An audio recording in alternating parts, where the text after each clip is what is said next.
Welcome to Pallavi TV. AP ఇటు తెలంగాణ మొన్నటి వరకు Pawan Kalyan, AP deputy CM Pawan Kalyan versus ఇక్కడ తెలంగాణ నాయకుల మధ్యలో వాగ్వాదం నడిచింది. అట్లాగే ఇప్పుడు సెంట్రల్ క్యాబినెట్ ఎక్స్పాన్షన్ జరగబోతా ఉంది.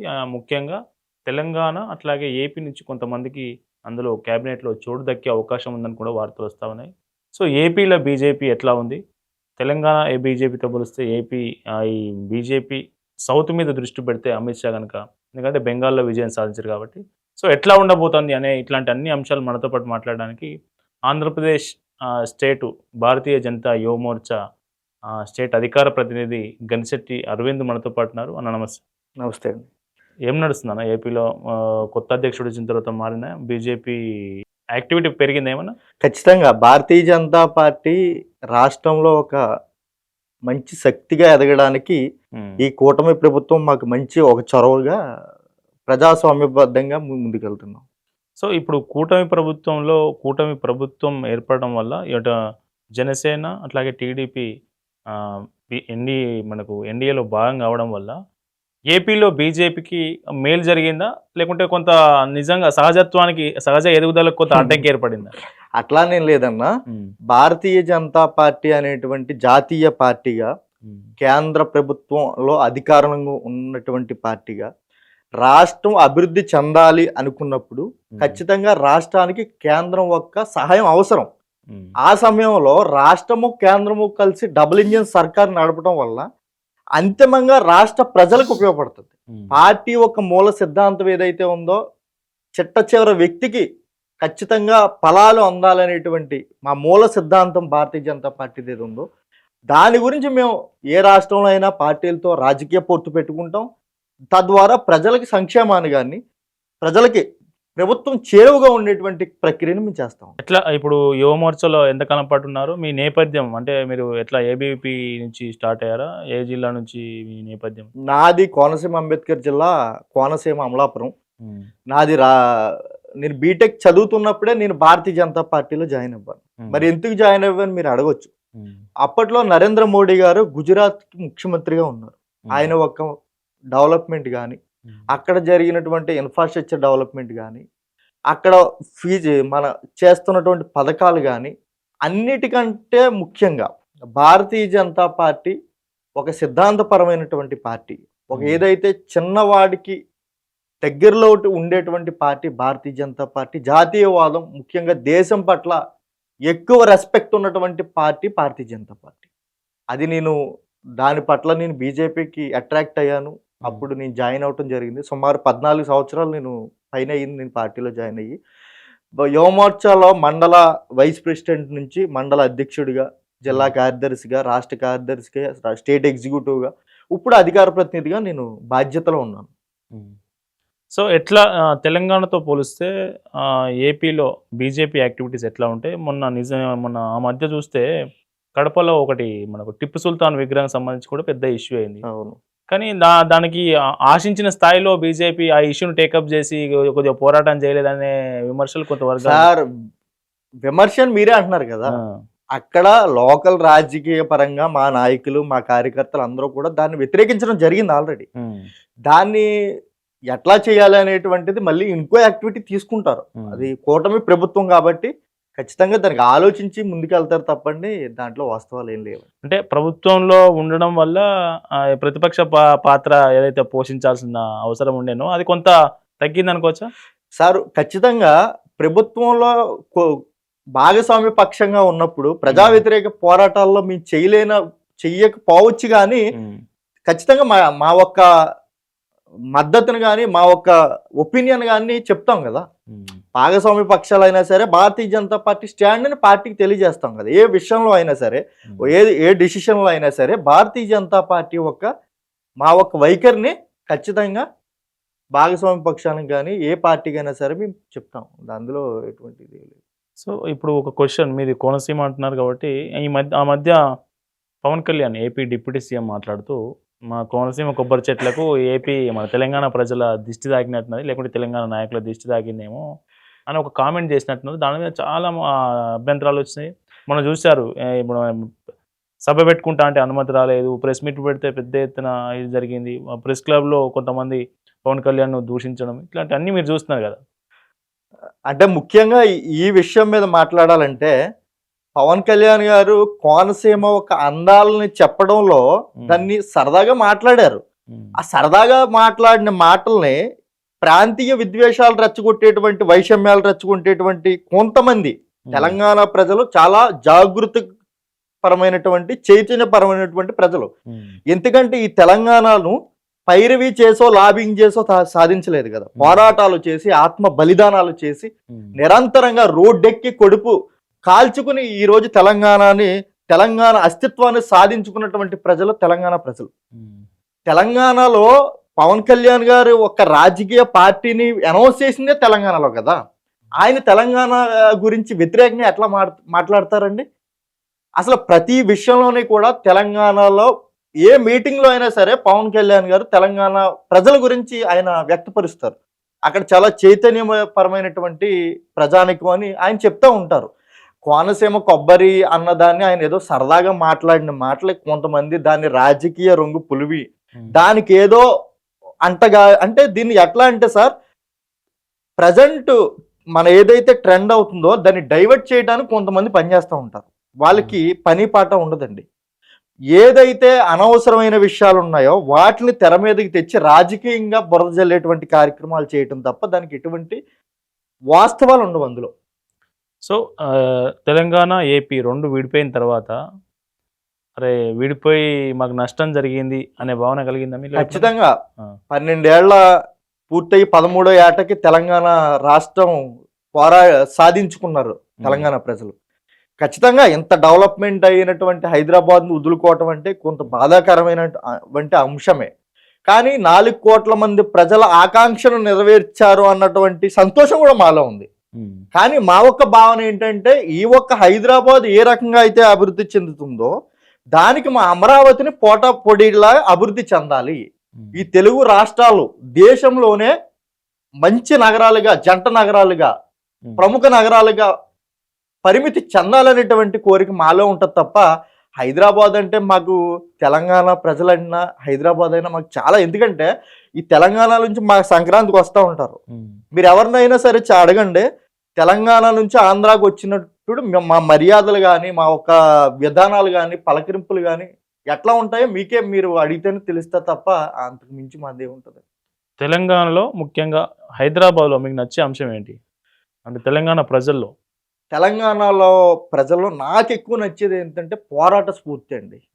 ఏదైనా ఒక విషయం మీద వారు స్టాండ్ తీసుకున్నారంటే నిజంగా ఏదైతే ఈ ఈ ప్రచారాలు కాదు, వాస్తవంగా వారు స్టాండ్ తీసుకున్నారంటే జాగృతి బాగా స్టాండ్ అయితే ఉంటారో అది మంచి ఒక నాకు బాగా నచ్చుతుందండి తెలంగాణలో. ఇప్పుడు బీజేవైఎం స్టేట్ కమిటీ, స్టేట్లో అధికార ప్రతినిధిగా ఉన్నారు కదా. సో విద్యార్థులకు కావచ్చు, యువతకు కావచ్చు, జాబ్ నోటిఫికేషన్స్ కావచ్చు, ఇట్లాంటి వాళ్ళ సమస్యల మీద మీరు పోరాటాలు చేస్తారా? ఖచ్చితంగా. మేము గతంలో కూడా అనేక రకాల పోరాటాలు చేసాం. జాబ్ కార్డులు కానీ అన్ని రకాల ధర్నాలు కానీ చేస్తూ వచ్చాం. కానీ ఈ రోజు నాడు గత ప్రభుత్వంతో పోల్చుకుంటే కూటమి ప్రభుత్వం వచ్చిన తర్వాత అన్ని రకాలుగా కూడా రాష్ట్రాన్ని సెటరైట్ చేసే విధానంలో ముందుంది. మీరు సెటరైట్ చేసే విధానంలో ముందుందని చెప్తా ఉన్నారు. కానీ ఏపీలో డిఎస్సిలో భారీ అక్రమాలు జరిగాయి.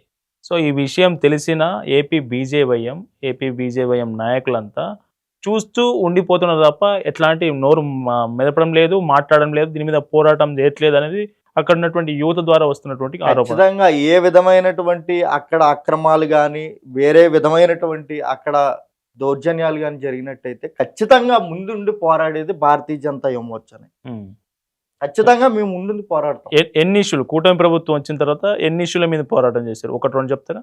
కూటమి ప్రభుత్వం వచ్చిగా మేము అనేక రకాల విషయాల మీద మేము మాట్లాడటం జరిగింది. మేము మా ప్రతిదీ కూడా వినయపూర్వకంగానే మేము ప్రభుత్వంలో సాధించుకుంటాం. మన సాల్వ్ అయినాయా ఒకటన్నా? ఖచ్చితంగా. కూటమి ప్రభుత్వంలో ఏపీకి సీఎంగా లోకేష్ కాబోతా ఉన్నారు. ఈ డిసెంబర్లో జరగబోతుందని ఒక ప్రచారం. ఏమంటారు సార్? అంటే మీరు కూటమి గవర్నమెంట్ని దగ్గరుండి పరిశీలిస్తూ ఉంటారు, యాక్టివిటీ అంతా మీకు తెలుస్తుంది కదా, అందులో కొంతైనా వాస్తవం లేదా? నాకు తెలిసైతే అటువంటిది ఏమీ లేదని నేను అనుకుంటున్నాను నా వ్యక్తిగతంగా. పార్టీ ఏదైతే పెద్దలు ఏదైతే మా బీజేపీ అవ్వచ్చు, జనసేన అవ్వచ్చు, తెలుగుదేశం అవ్వచ్చు, ఈ ఒక్క 3 పార్టీల ఒక అధినాయకత్వం ఏది కోరుకుంటే అది అవుతుంది. నా వరకు అయితే సో ఈ ఆ ము- ఈ అంశం మూడు నాకు తెలియదు. మూడు పార్టీల అధినాయకత్వం అంటే ఓవరాల్ గా అల్టిమేట్ గా చంద్రబాబు నాయుడు కదా. ఇప్పుడు చంద్రబాబు నాయుడు ఆడ మద్దతు ఇస్తా అంటే ఆడ నడుస్తుంది. లేదు ఈ ప్రభుత్వం ఉండాలంటే జనసేన కూడా ఉంటది. అల్టిమేట్ గా లొకేషన్ చేస్తా అని మా చంద్రబాబు ప్రతిపాదిస్తే మిగతా వారు వద్దనే వారు ఎవరు ఉంటారు? ఎందుకంటే అందరికి ఖచ్చితంగా అవసరమే ఇప్పుడు కదా. తెలుగుదేశానికి అధిపతి చంద్రబాబు నాయుడు గారు, భారతీయ జనతా పార్టీకి మా రాష్ట్ర అధ్యక్షుడు మాధవ్ గారు, ఉమ్, అట్లాగే జనసేనకి అధినేత పవన్ కళ్యాణ్ గారు. ఈ ముగ్గురు సమన్వయంతో కూర్చున్నప్పుడు ఖచ్చితంగా వాళ్ళు మాట్లాడుకున్నటువంటి ఏదైతే స్టాండ్ తీసుకుంటారో మన కార్యకర్తలుగా మేము శిరస వహిస్తాం కదా. ఉమ్, ముఖ్యమంత్రిగా ఎవరున్నా, అధ్యక్షులుగా ఎవరున్నా వాళ్ళు తీసుకున్న నిర్ణయాన్ని బట్టే కదా మేము ఫాలో అయ్యేది. ఉమ్.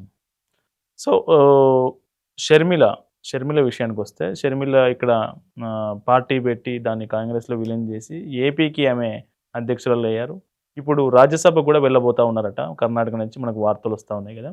సో షర్మిల కాంగ్రెస్ పార్టీ నాయకురాలుగా అధ్యక్షురాలుగా అయిన తర్వాత ఏమైనా మార్పు వచ్చిందా? అంటే మా కాంగ్రెస్ పార్టీకి ఏమైనా మేలు జరిగిందా? అది మిగతా పార్టీలకు ఏమైనా ఎఫెక్ట్ అయ్యే అవకాశం ఉందా? ప్రభావం ఉందా ఏమైనా? కాంగ్రెస్ పార్టీ వల్ల కానీ, కాంగ్రెస్ పార్టీ విధానాల వల్ల కానీ తెలుగు రాష్ట్రాల్లో ఎక్కడా కూడా ఇంచు కూడా దాని ఒక రియాక్షన్ ఏమి ఉండదండి. ఎందుకంటే కాంగ్రెస్ పార్టీ ముఖ్యంగా ఆంధ్రప్రదేశ్లో ఎక్కడా కూడా లేదండి. దాని ఉనికి చాటుకోవడానికే వాళ్ళకి టైం సరిపోతుంది. ఇంకా ప్రభుత్వ ఏర్పాటు, రాజకీయ అజెండాలు ఇవన్నీ తర్వాత. మొదటగా కాంగ్రెస్ పార్టీ ఒక ఉనికి రాష్ట్రం ఆంధ్రప్రదేశ్లో వాళ్ళ ఉనికిని చాటుకోవడానికే వాళ్ళకి టైం సరిపోవట్లేదు. ఇంకా రాజకీయాలు తర్వాత మాట. సో ఫస్ట్ రాష్ట్రం విడిపోగానే నవ్యాంధ్ర ప్రజలంతా చంద్రబాబు నాయుడుకు ఓటేసి గెలిపించారు. సో 5 ఏళ్లలో చంద్రబాబు నాయుడు ఏం చేసిండు, ఏం చేయలేదనే ఉద్దేశంతో మళ్ళీ జగన్ కోటేశారు. ఆయనను అపూర్వ అఖండ భారీ మెజార్టీతో గెలిపించారు. ఇప్పుడు మళ్ళీ జగన్ ఏం చేయట్లేదని చంద్రబాబు నాయుడు కోటేశారు. నెక్స్ట్ మళ్ళీ జగనేనా? ఈ ఈ వీళ్ళిద్దరు కొట్లాటలో అసలు బీజేపీ మినిమం అన్న పోటీ ఇచ్చే పరిస్థితిలో ఉందా ఏపీలో? సార్ మినిమం ఏంటి సార్, గవర్నమెంట్ లోనే ఉన్నాం కదా మేము. మాకు రాష్ట్రంలో 8 మంది ఎమ్మెల్యేలు ఉన్నారు, 3 మంత్రులు ఉన్నారు, 3 ఎంపీలు ఉన్నారు, ఒక కేంద్ర మంత్రి గారు ఉన్నారు, ఒక రాజ్యసభ మెంబర్ ఉన్నారు, ఎమ్మెల్సీలు ఉన్నారు, ప్రజాప్రతినిధులు ఉన్నారు. ఎంతమంది ఎలక్షన్లు పోయేటప్పుడు విడిగా పోతే, ఇప్పుడు జనసేన విడిగా పోటీ చేసి టీడీపీ విడిగా పోటీ చేస్తే బీజేపీ పరిస్థితి ఏంటని అని అడుగుతున్నాను నేను. బీజేపీ ఒక రాజకీయ శక్తిగా ఎదగడానికి అన్ని విధాల మా రాష్ట్రంలో రాష్ట్ర అధ్యక్షుడు పివిఎన్ మాధవ్ గారి అధ్యక్షతన, మా యువమోర్చా అధ్యక్షుడు సునీల్ రెడ్డి గారి ఒక నాయకత్వంలో మేము ఖచ్చితంగా రాష్ట్రంలో బూత్ లెవెల్ స్థాయి నుంచి మేము ఎదగడానికి మా శక్తి బలోపేతం, మా పార్టీ ఒక బలాన్ని పెంచుకోవడానికి మా కృషి మేము చేస్తూ ఉన్నాం. అది ఎప్పుడు మేము అధికారంలోకి వస్తాం అన్నది ప్రజలు నిర్ణయిస్తారు. సో జనసేన కనుక కూటమి నుంచి బయటకు వస్తే బీజేపీ ఏం చేయబోతాం? నెక్స్ట్ స్టెప్ ఏంటి? కరెంట్ అఫైర్స్ అప్పుడు మాట్లాడదాం సార్. ఇప్పుడు ఇంకా రాలేదు కదా. ఇప్పుడు ముగ్గురు కూడా చాలా హ్యాపీగా ఉన్నారు. ప్రజలకి ఏం కావాలి దాని మీద మా ఒక్క కూటమి ప్రభుత్వం దృష్టి సాధిస్తుంది తప్ప ఈ కూటమిలో ఎటువంటి సమన్వయ లోపం లేదండి. ఖచ్చితంగా ముగ్గురు ముందుండి నడిపిస్తారు ప్రజాపాలన. So Telangana BJP politics, Telangana BJP వ్యవహారాల మీద మీరు ఒక కామెంట్ చేయమంటే ఏం చేస్తారు? రేపు ఎలక్షన్లో అధికారంలోకి వచ్చే పార్టీ బీజేపీ తెలంగాణలో. ఎట్లా చెప్తారు? ఖచ్చితంగా ప్రజలు కోరుకుంటున్నారు. బీఆర్ఎస్ పార్టీ ఉంది, అక్కడ కేసీఆర్ రాజకీయ ఉద్దండు కేసీఆర్ ఉన్నారు, కేటీఆర్ ఉన్నారు. అట్లాగే ఇప్పుడు ప్రస్తుతం కాంగ్రెస్ నడుస్తూ ఉంది. మళ్ళీ 2 టర్మ్ మేమే వస్తామని వీళ్ళు చెప్తా ఉన్నారు. రాజకీయ ఉద్దండు అని మీరే అన్నారు, మరి ఆయన ప్రజలు ఎందుకు గెలిపించలేకపోయారు? పరిపాలన లోపం, వారు చేసే అహంకారపూరితమైనటువంటి ప్రజాపాలన కానీ, వాళ్ళు చేసేటువంటి దుర్మార్గ దాష్టికాలు కానీ ప్రజలు గమనించారు. ఖచ్చితంగా ఈ రాష్ట్రానికి భారతీయ జనతా పార్టీ అవసరమని ప్రజలు కోరుకుంటున్నారు. కాబట్టి ఈరోజు ప్రజల్లో నరేంద్ర మోడీ గారు ఒక బహిరంగ సభలకు ప్రజలు ఎంతమంది అట్రాక్ట్ అయ్యి ఎంత ఆదరణ పెరిగిందో మీరు చూస్తూ ఉంటే ఖచ్చితంగా రాబోయే జిహెచ్ఎంసీ ఎలక్షన్లో కావచ్చు, సాధారణ ఎలక్షన్లు అవ్వచ్చు, ముందంజలో భారతీయ జనతా పార్టీ తెలంగాణలో అయితే ఖచ్చితంగా ఉండేటువంటి పరిస్థితి అయితే వాస్తవానికి ఉంది. సో ఏపీలో ఉన్నటువంటి మీలాంటి బీజేపీ లీడర్లకు, నాయకులకు తెలంగాణలో ఒక లీడర్ స్ఫూర్తిగా తీసుకోవాలంటే ఎవరి పేరు చెప్తారు? ఖచ్చితంగా మా యువమోర్చా నుంచి అంత ఎత్తుకెదిగిన కిషన్ రెడ్డి గారు తీసుకోవచ్చు. ఎప్పటి నుంచో దేశ భావాలను ముందుకు తీసుకెళ్లేటువంటి ప్రస్తుత అధ్యక్షుడు రామచంద్రరావు గారిని తీసుకుంటాం. అట్లాగే అనేక మంది లీడర్స్ మేము స్ఫూర్తిగా తీసుకుంటాం. సో బండి సంజయ్ లాంటి లీడరు ఏపీకి వస్తే ఎట్లా ఉంటుంది? ఖచ్చితంగా బండి సంజయ్ లాంటి లీడర్ జిరాక్స్ మాకు కావాలి. ఒక సామాన్య కార్యకర్త స్థాయి నుంచి, ఒక కార్పొరేటర్ స్థాయి నుంచి ఈ రోజు జిహెచ్ఎంసీలో ఎంతమందిని నగ్గించాడంటే ఆయన. దుబ్బాక, హుజురాబాద్, ఆఖరికి మునుగోడులో కూడా నైతిక విజయం కారణమైనటువంటి గొప్ప వ్యక్తిని బండి సంజయ్ గారు. బండి సంజయ్ గారు అనేటువంటి వ్యక్తి భారతీయ జనతా పార్టీ కార్యకర్తల ఒక శక్తి ఆయన. ఇప్పుడు ఎప్పుడన్నా తెలంగాణ బీజేపీ రాజకీయాల గురించి మీ దగ్గర మాట్లాడిన సందర్భం వస్తే ఏ లీడర్ గురించి ఎక్కువ చర్చ జరుగుతుంది? ఖచ్చితంగా ప్రస్తుత అధ్యక్షుల గురించి చర్చ జరుగుతూ ఉంటది. కానీ బండి సంజయ్ గారు అగ్రెసివ్ గా వెళ్తారు కాబట్టి, ఏదైనా ఒక కార్యకర్త స్థాయి నుంచి ఆయన బాగా ఎదిగినటువంటి వ్యక్తి కాబట్టి ఆయన గురించి ఎక్కువగా మాట్లాడుకోవటం జరుగుతుంది. ఇది జనరలైజేషన్ గా జరిగేటువంటి విషయం ఇది. సో ఏపీలో పాస్టర్ల హడావిడి, పాస్టర్ల లొల్లి ఎక్కువ ఉంటుంది. మనం గతంలో చూసినాం, మొన్న రీసెంట్గా కూడా చూసినాం. సో ఇట్లాంటి అంశాల్లో బీజేపీ కొంత చూసి స్పందించక అట్లా వ్యవహరిస్తాం. అట్లా ఏం లేదండి. భారతీయ జనతా పార్టీ ప్రతి మతాన్ని గౌరవిస్తుంది.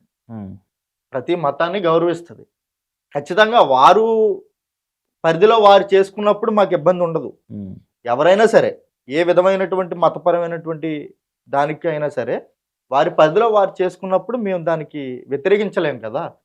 కానీ కొన్ని సందర్భాల్లో జరుగుతున్నప్పుడు దానికి తగ్గ చర్యలు అక్కడ ఉంటాయి ఖచ్చితంగా. నెక్స్ట్ బీజేవైఎం ఏం చేయబోతా ఉంది? మీ బీజేవైఎం పార్టీ బలోపేతం కోసం యువమోర్చా ఏం చేయబోతా ఉంది? యువమోర్చా అక్కడ ఉన్నటువంటి యువకులకు కావచ్చు, నిరుద్యోగులకు కావచ్చు, విద్యార్థుల సమస్యల మీద ఎట్లాంటి స్టాండ్ తీసుకోబోతుంది? ఏమైనా ప్రణాళిక ఉందా? ఏమైనా వ్యూహాలునే? ఖచ్చితంగా ఒక వ్యూహాత్మకంగా మా యువమోర్చా ముందుకెళ్తుందండి. ప్రతి ఏదైతే నిరుద్యోగుల సమస్య ప్రధానంగా మేము టేకప్ చేస్తూ ఉన్నాం, అట్లాగే ప్రతి జిల్లా వారీగా జిల్లా సమస్యలను యువమోర్చా ముందుండి నడిపించాలనేటువంటి కార్యక్రమాలు కూడా మా రాష్ట్ర అధ్యక్షుడు ఆల్రెడీ మాకు చెప్పడం జరిగింది. ఖచ్చితంగా మా ఒక కార్యాచరణ ప్రణాళికగా ముందు బాగా తీసుకెళ్ళి మేము ప్రజలకు చేరువగా ఉండాలని మేము అనుకుంటున్నాం మా నాయకత్వంతో. ఇప్పుడు బీజేపీ స్టేట్ ఆఫీస్ ఎక్కడ ఉంది? విజయవాడనే. విజయవాడ. ఇప్పుడు అమరావతిలో ఏమన్నా పార్టీ ఆఫీస్కి స్థలం కేటాయించడం కానీ ఎట్లాంటి ఏమైనా ఉన్నాయా? అది జరిగిందండి. అది వారి కమిటీ ఉంటుంది, దానికి సంబంధించిన కమిటీ వారు దానికి సమస్య దాని ఒక స్థితిగతులు వారు చూసుకుంటారు. సో పవన్ కళ్యాణ్ సభకు తెలంగాణ ప్రభుత్వం నుంచి అనుమతి రాకపోవడం మీద మీ ఒపీనియన్ ఏంటి? నా ఒపీనియన్ అయితే అది కాంగ్రెస్ పార్టీ యొక్క చౌకబారు నిర్ణయం. అది ఎందుకు అంటే జనసేన పార్టీ తెలంగాణ ప్రతినిధులు ఎవరైతే ఉన్నారో వారు 4 రోజుల ముందు దరఖాస్తు ఇచ్చినారు. ఎవరికి? పోలీస్కి. అదే కన్వెన్షన్ సెంటర్లో అంతకు మునుపు ఒక మతం పేరుతోటువంటి కార్యక్రమాలు జరిగినాయి, ఒక పార్టీ మీటింగులు జరిగినాయి. అప్పుడు తలెత్తని పార్కింగ్ సమస్య ఇప్పుడు ఎందుకు వస్తుందండి? పోలీస్ శాఖ పోలీస్ ప్రొడక్షన్ కల్పించలేము అన్నటువంటి అంశం ఏంటండి? ఎక్స్ట్రా ఫోర్సెస్ ఉన్నాయి కదా. కాదు, తెలంగాణ ఆవిర్భావించిన జూన్ 2వ రోజు మీరు ఎందుకు పెట్టుకోవాలి? ఒక రోజు తర్వాత పెట్టుకోపోయారు, ముందు పెట్టుకోపోయారు. ఇప్పుడు పొన్నం ప్రభాకర్ కానీ మంత్రి, మిగతా కాంగ్రెస్ పార్టీ నాయకులు కావచ్చు, తెలంగాణ ఆవిర్భవించిన రోజు మేము అంతా సంబరాలు చేసుకుంటుంటే మీరంతా ఇప్పుడు ప్రాంతీయ ఏపీ వర్సెస్ తెలంగాణ అన్నట్టుగా కామెంట్ నడుస్తూ ఉంటే మీరు ఆడ సడన్ గా పెడితే ఆ ఇష్యూ ఏమైనా అయితే శాంతి భద్రతలకు సమస్యలు వస్తాయి అనేది తెలంగాణ నవనిర్మాణ సభ అని ఆయన పవన్ కళ్యాణ్ గారు పెట్టినప్పుడు తెలంగాణ వ్యతిరేకంగా ఎందుకు సభ పెట్టారు అనుకోవాలి. తెలంగాణకు వ్యతిరేకంగా పెట్టిన ఇప్పుడు కామెంట్స్ నడుస్తాయండి. ప్రొఫెసర్ నాగేశ్వర్ చేసిన కామెంట్స్ మీద ఇటు తెలంగాణ వాదులకు అటు జనసేన నాయకులకు మధ్యలో నడుస్తుంది కదా, వాదోపవాదాలు నడుస్తూ ఉన్నాయి. ఈ క్రమంలో ఇక్కడ వీళ్ళు ఏమన్నా కొన్ని కామెంట్ చేస్తే ఆ కామెంట్స్ వైరల్ అయితే ఇక్కడ ఉన్న తెలంగాణ వాళ్ళు స్పందిస్తే రోడ్ల మీదకి వస్తే శాంతి భద్రత ఇష్యూలు అవుతుంది కదా. అది పోలీస్ వారు అధ్యక్షుడు వారితో మాట్లాడుకుంటే పర్మిషన్ ఇచ్చేస్తుంటే ఆ రోజు తెలంగాణ ఒక్క సభను అక్కడ సక్రమంగా జరిగేది, ఎంత ఇష్యూ లేకపోను. ఈ సభ ఆయన కూడా సభ నిర్వహించుకుంది. ఒక రాష్ట్రానికి ఉప ముఖ్యమంత్రిగా ఉన్నారు కదా, ఒక పార్టీకి అధ్యక్షుడిగా ఉన్నారు, ఒక రాష్ట్రానికి ఉప ముఖ్యమంత్రిగా ఉన్నటువంటి వ్యక్తి స్థాయి నాయకత్వంలో జరిగినప్పుడు అక్కడ మీరు ఆంక్షలు తీసుకోండి, ఆంక్షలు విధించండి తప్ప పర్మిషన్ మీకు ఇవ్వకపోవడానికి ప్రధాన సమస్య ఏంటి? పార్కింగ్ ఎందుకు అవుతుందండి? పోలీస్ బందోబస్తు ఎందుకు అవుతుందండి? ప్రజాస్వామ్యబద్ధంగా పెట్టుకున్నటువంటి పార్టీలకు ఇవ్వాలి కదా. ఇదే రాజకీయ పార్టీలు మహారాష్ట్ర వెళ్ళి సభ పెట్టుకున్నప్పుడు పర్మిషన్ ఇవ్వట్లేదా? ఇదే పార్టీలు వచ్చి ఆంధ్రాలో పెట్టుకున్నప్పుడు పర్మిషన్ ఇవ్వట్లేదా? ఇలా ఎక్కడ ఉన్న దేశంలో ఉన్నటువంటి పార్టీ అండి కాంగ్రెస్. ఇది తెలుగు ప్రజలం కదా మనం. తెలుగు ప్రజల్లో ఎవరి పార్టీ అయినా ఎవరు ఎక్కడ పార్టీ అయినా తెలుగు ప్రజలే కదా అల్టిమేట్ గా. కాబట్టి చివరిగా నేను చెప్పేది ఏంటంటే, పవన్ కళ్యాణ్ గారు అవ్వచ్చు, ఇంకొక వ్యక్తి అవ్వచ్చు, ఇంకొక నాయకులు అవ్వచ్చు, ఎవరైనా సరే తెలంగాణ రాష్ట్ర ప్రజలు కానీ, తెలంగాణ మన తెలుగు ప్రజలు కానీ ఖచ్చితంగా ఎప్పుడు కలిసే ఉంటారు. ఎవరో ఇద్దరు ముగ్గురు నాయకులు లీడర్స్ మాట్లాడే మాటల్ని మనం దాన్ని తీసుకోవడం కూడా కరెక్ట్ కాదండి. బీఆర్ఎస్ పార్టీ మిగతా రాష్ట్రాలు కూడా విస్తరించాలన్న ఆలోచనలతో మీ దగ్గర కూడా ఒక ఆఫీస్ పెట్టారు కదా, ఏపీలో కూడా ఒక ఆఫీస్ తెరిచారు. మంగళగిరిలో పెట్టారు. ఉందా, మూసేశారు ఇప్పుడు? అది నాకు తెలియదు కానండి. ఇదే కేటీ రామారావు గారు నిన్న ప్రెస్ మీట్లో పవన్ కళ్యాణ్ గారిని నేను ఇంటికి పిలుస్తాను, కావాలితే బిర్యానీ పెడతాను, ఒక సోదరుడు అని బాగా మాట్లాడారు. కానీ సెక్రటేరియట్ లో కూర్చుంటే మేము ఒప్పుకోమని అంటున్నాడు ఆయన. ఇదే మీరు మహారాష్ట్ర వెళ్ళి రాజకీయం చేసి అక్కడ సెక్రటేరియట్ లో మీరు కూర్చోవచ్చా? అంటే రాజకీయంగా ఈ దేశంలో మనకి ఫస్ట్ దేశం సార్. ఈ దేశ పౌరుడు అయి ఉండి దేశంలో ఎక్కడైనా మనం రాజకీయంగా మనం స్టెప్ తీసుకోవడానికి అవకాశం ఇచ్చింది భారత రాజ్యాంగం. ఎక్కడైనా మనం పోటీ చేయొచ్చు. మన ఒక సత్తాన్ని ప్రజాబద్ధంగా మనం ప్రజాస్వామ్యబద్ధంగా మనం నిరూపించడానికి రాజ్యాంగం మనకు హక్కు కల్పించింది కదా. కాబట్టి ఎవరికి ఏ బలం ఉన్నదన్నది ప్రజాస్వామ్యంగా ప్రజలు నిర్ణయిస్తారు. ఫైనల్గా ప్రజలే న్యాయ నిర్ణేతలు. కాబట్టి ఖచ్చితంగా ఎవరు ఏమనుకున్నటువంటి పరిస్థితికి తెలుగు ప్రజలందరూ కూడా కలిసి ఉంటారని నా ఒక భావన చెప్తాం. బెంగాల్లో బీజేపీ ల్యాండ్ స్లైడ్ విక్టరీ మీద మీ కామెంట్? బెంగాల్ అనేది ఎంతో మంది గొప్ప కురువృద్ధులు భారతీయ జనతా పార్టీ ఒక కళ నెరవేరిందండి. అది ఆషామాషి ఇది కాదు. ఇవాళ ఆ దీదీ మాతను తన్ని తవిరేసినటువంటి పశ్చిమ బెంగాల్లో ఇది నిజమైన కార్యకర్తకు ఒక స్ఫూర్తి. భారతీయ జనతా పార్టీ యొక్క నికార్స్ అయినటువంటి కార్యకర్తకి అది ఒక మాకు పెద్ద పదవులు ఏమి అక్కర్లేదు అండి. మాకు అదే పెద్ద పదవి. మాకు పశ్చిమ బెంగాల్లో కాషాయపు జెండా ఎగరవేయటం అనేది మా చాలా మంది, కొన్ని లక్షలాది మంది కళ. అది ఇవాళ నిజమయ్యిందంటేనే మాకు ఒక చాలా ఆనందంగా, చాలా గర్వంగా ఉందండి భారతీయ జనతా పార్టీ. సో అంత కఠినమైన ప్లేస్లో కొంతకాలం కమ్యూనిస్టుల కంచుకోట, 15 ఏళ్ల పాటు ఇప్పుడు దీదీ కంచుకోటగా ఉన్న బెంగాల్లో వికసించిన కమలం తెలుగు రాష్ట్రాల్లో ఎందుకు వికసించలేకపోతుంది? అధినాయకత్వం ఫోకస్ చేసిందంటే ఎక్కడైనా సరే గడియలను బద్దం కొడుతుంది. దానికి ఎగ్జాంపుల్ ఈ పశ్చిమ బెంగాల్. అధినాయకత్వం కానీ దృష్టి సాధించిందా తెలంగాణలో కమలం వికసించడం ఖాయం. ఇప్పుడు సరే, బెంగాల్ అంటే సువేంద్ర అధికారి ఉన్నారు. సువేంద్ర అధికారి అన్ని తానే అంత ముందుకు తీసుకెళ్లారు, నడిపారు, సీఎం అయ్యాడు. తెలుగు రాష్ట్రాలు అట్లాంటి పర్సన్ ఉన్నారా? భారతీయ జనతా పార్టీ మీ ఏపీలో ఒక అట్లాంటి పేరు చెప్పండి, తెలంగాణలో ఒక పేరు చెప్పండి. ఖచ్చితంగా ఇప్పుడు మా మాధవ్ గారే ఉన్నారండి.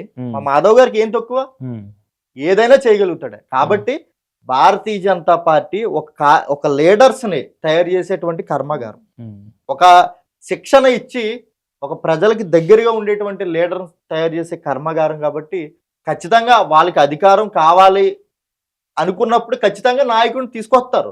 దానికి పార్టీకి దానికి ఇబ్బంది ఏం లేదండి. అధినాయకత్వం ఫోకస్ చేసిందంటే తెలుగు రాష్ట్రాల్లో కమలం వికసించడం ఖాయం. ఎస్ఐఆర్ నడుస్తూ ఉంది తెలుగు రాష్ట్రాల్లో, సిస్టమేటిక్ ఇంటెన్సివ్ రివిజన్, ఇది ఎన్నికల కమిషన్ ఇచ్చింది. సో ఏపీలో ఎస్ఐఆర్ చేయడం వల్ల ఏ పార్టీకి లాభం జరిగే అవకాశం ఉంది? సరే, ఎస్ఐఆర్ అంటే ఏంటండి అసలు? Systematic intention revision. అసలు ఉన్న ఓటర్లని లేని ఓటర్లు ఎవరు అనేటువంటి ప్రక్రియ. అవును, దానికి ఇబ్బంది ఏముంది అసలు రాజకీయ పార్టీలకి? అంటే భారతీయ జనతా పార్టీ పెట్టింది ఏదైనా తప్పే ఈ ఒక్క రాజకీయ పార్టీలు, కాంగ్రెస్, కమ్యూనిస్ట్. ఏంటంటున్నాను అంటే ఉన్నటువంటి ఓటర్లో ఏ ఓటర్ మనకున్నారు, ఏ ఓటర్ లేరు అనేది సరి చూసుకునేటువంటి ఒక వ్యవస్థ ప్రక్రియ అది ఎస్ఐఆర్ అనేది. బెంగాల్లో 90 లక్షల ఓట్లు తీసేసింది బీజేపీ. అదంతా టీఎంసీ ఓట్లే, వాళ్ళంతా ముస్లింలే, వాళ్ళ ఓట్లు కావాలని తీసేసింది. అందుకే బెంగాల్లో బీజేపీ గెలిచింది అనేది ఒక ఆరోపణ సార్ అది. సో ఇప్పుడు ఏపీలో కూడా అట్లాంటి పరిస్థితి. దాదాపు ప్రతి స్టేట్ లో ఎస్ఐఆర్ తర్వాత లక్షల్లో ఓట్లు తొలగిపోతా ఉన్నాయి. అవి డూప్లికేట్లు కావచ్చు, ట్రిపుల్ అయినవి కావచ్చు, లేకుంటే చనిపోయినవి కావచ్చు, ఇట్లా తొలగిపోతా ఉన్నాయి కదా. సో ఏపీలో కూడా ఓట్ల సంఖ్య లక్షల్లో తగ్గిపోతే ఏ పార్టీ మీద ఎఫెక్ట్ పడే అవకాశం ఉంటుంది? ఈ మీ దగ్గర ఉన్న 4 పార్టీలు చెప్తే. సార్ ఒక విషయం, ఉన్నటువంటి రాజకీయ ఎవరైతే ఓటర్లు ఉన్నారో వారు ఉంటారు. ఎవరైతే ఏ రకమైన వైదొలుగుతారో వాళ్ళు ఉండరు. దాని ప్రజాస్వామ్యబద్ధంగా జరిగేటువంటి ప్రక్రియ అది. దానివల్ల ఏ రాజకీయ పార్టీకి మేలు ఉండదు, ఏ రాజకీయ పార్టీకి లాస్ ఉండదు. అది ఎస్ఐఆర్ అంటే ఏదైతే ఈ కాంగ్రెస్ వాళ్ళు ఏంటంటే భారతీయ జనతా పార్టీ కానీ కేంద్ర ప్రభుత్వం కానీ ఏ అంశాన్ని అయితే పరిశీలిస్తుందో తీసుకుంటుందో దాన్ని వ్యతిరేకించడం వాళ్ళకి అలవాటు. ఎందుకంటే ఈ ఈ అధికారం దగ్గర దరిదాపుల్లో కూడా ఈ కాంగ్రెస్ పార్టీ లేదు, అసలు లేదు. ఈ రోజు నాడు తెలంగాణలో ఎలక్షన్ పెడితే మీకు కాంగ్రెస్ పార్టీ ఓడిపోతుంది పక్కా, ఇక్కడ మళ్ళీ బీజేపీ వస్తుంది ఖచ్చితంగా. ఇది అన్ని నిరాధారమైన ఆరోపణలు అని చెప్తా ఉన్నాం.